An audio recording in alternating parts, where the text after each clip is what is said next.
It's a giant 450-acre playground for every kind of off-road vehicle you can think of. But today, the Ford Bronco is the king of the hill. You can do some really aggressive hardcore off-roading out here. Hundreds of Broncos rallied at the dunes at Michigan's Silver Lake State Park for an annual Bronco Takeover event. Some stock, some modified. So this is a 1968 Bronco. I have custom 4-link suspension, front and rear.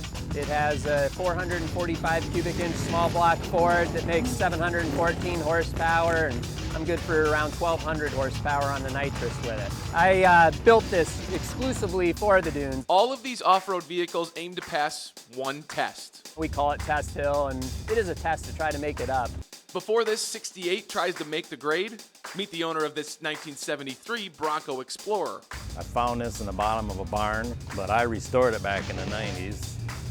And since then, I've put 70,000 miles on it. It's pretty much all stock. It's not as fast, it's a little bit rough, but the Bronco can go anywhere. Back in the 714 horsepower 68, Sean West is buckled up and ready to take on the 80-foot tall Test Hill. It's a rush, I can toy with that hill. And you want to make sure you're going slow when you go over the crest, because it's really steep on the other side too, and you're going to catch some air off it if you don't go slow. Bronco owner Doug Leesenby has a great description of the Test Hill. It scares the crap out of you.